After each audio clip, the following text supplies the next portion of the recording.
So historically, it is completely impossible, physically impossible, that the Jews killed Jesus. And I'm going to explain to you why.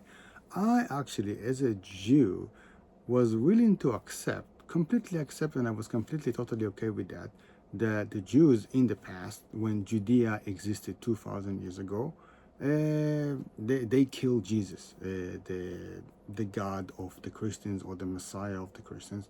I was completely okay with that, because my only basic knowledge about Christianity was from TV, because we are bombarded naturally. If you live in the West, you are bombarded with Christian propaganda, and you see the story of Jesus again and again and again and again, this propaganda. But I changed my mind after I actually start to read the New Testament. And then I realized that this is a complete mistake. It is completely impossible that what is described in the New Testament actually happened. It's completely contradicting to the history. And the reason for that is that when Jesus was supposedly executed, crucified, the Jews did not have any authority to decide who's going to die, and to even participate with the decision making of the Romans of who's gonna be executed or not. Specifically at the time of Pontius Pilatus, a great hater of the Jewish people, and a great hater of Judea, he wouldn't care about Jesus 1 second. And his wife as well, he wouldn't care about it 1 second, because he hated Jews that much, so that he will just kill Jesus if he even just saw him. So the way that the New Testament is describing these whole events don't make a lot of sense. And I'm going to explain to you by order. Okay, so Judea was a sovereign country from about 150 BC, after they revolted against the Seleucid Empire, the Greeks, the Seleucid Empire.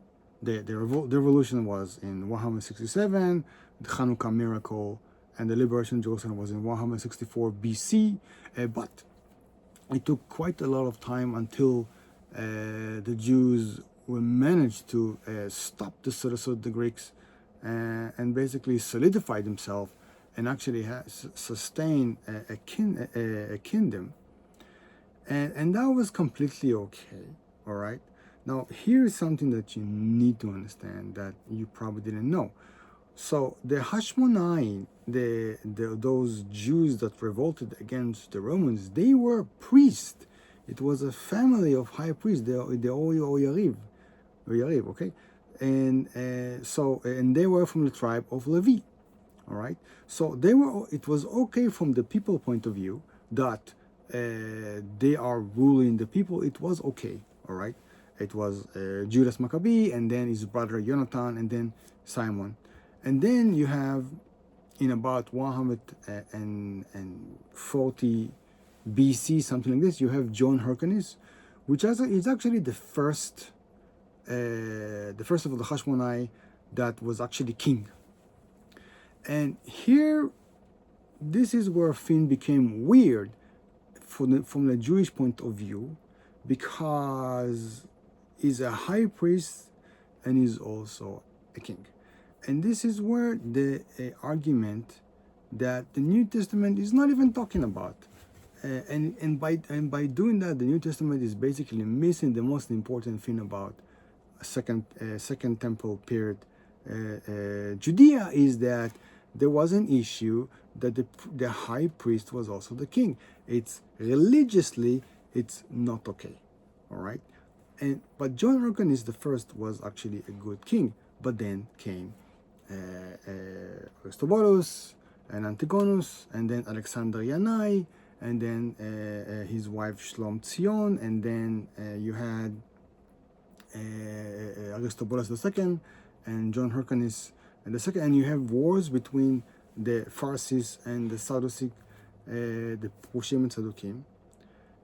So what happened is that when the Roman conquered Judea as part of the conquer of the East in about 55 BC, something like this, they lived John Hyrcanus II as king, but then they introduce an ally of them, which was an Edomite that converted to Judaism.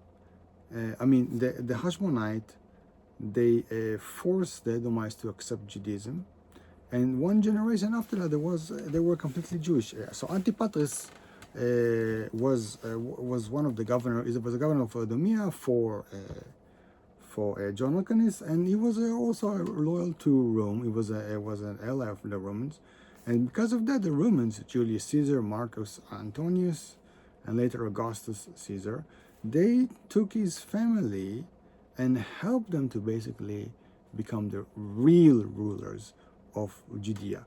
And that was actually, whoa, for the Jews, that was like, wow, that was like, so it was worse than worse. That basically, if before you had high priests as kings, now you have half Jews as kings, and not even good kings. Herod was a terrible king that oppressed the Jews. He was executing the novelty. He was oppressing the Proshim, the Pharisees. The Sanhedrin, the council, as the New Testament is called, was hunted by him. They were afraid to say anything. So during Herod time, when Jesus is said to be born, the Sanhedrin didn't have any kind of real authority, because the real authority was with Herod. And then when Herod died in the year 4 BC, you had Archelaus. But basically, ever since then, Augustus Caesar basically made Judea, talking about Judea proper, Jerusalem and Hebron, that area specifically, was actually ruled de facto by the Romans, and they had Roman protectors. After Archelaus died, I think it was the year 4 CE, there was a Roman protector in Judea and Jerusalem itself. And in the Galilee and also in the Bashan, the Golan, you had two Jewish Tatrach, so not kings, sub-kings, that were basically subordinate to the Romans in many ways. So when Jesus was alive, when he was brought to trial and so on, the Jews didn't have any authority to execute no one. And the way that they describe the so-called trial in the house of the high priest, why would you have a trial in the house of the high priest? That doesn't make any sense. And also the high priest sitting together with the Pharisees, that doesn't make a lot of sense at all, because they didn't like each other, because the Pharisees were complaining about the fact that the high priest was appointed by the Romans. It was illegitimate.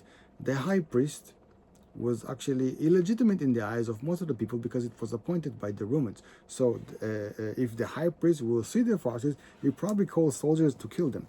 So the idea that they were there, and then they brought it to Pontius Pilatus, which was a terrible governor of Judea, that executed and murdered so many Jews. They depict him as if he was a good guy, which doesn't make any sense at all. So not only that the Jews at that time of Pontius Pilatus didn't have any authority, not only to execute someone, they didn't actually execute someone. They couldn't, because the Romans will do it. But also they didn't have any say. The idea that Pontius Pilatus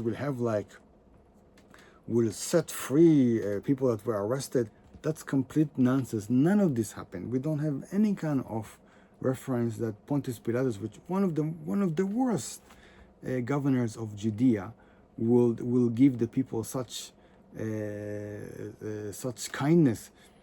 So all of this is completely.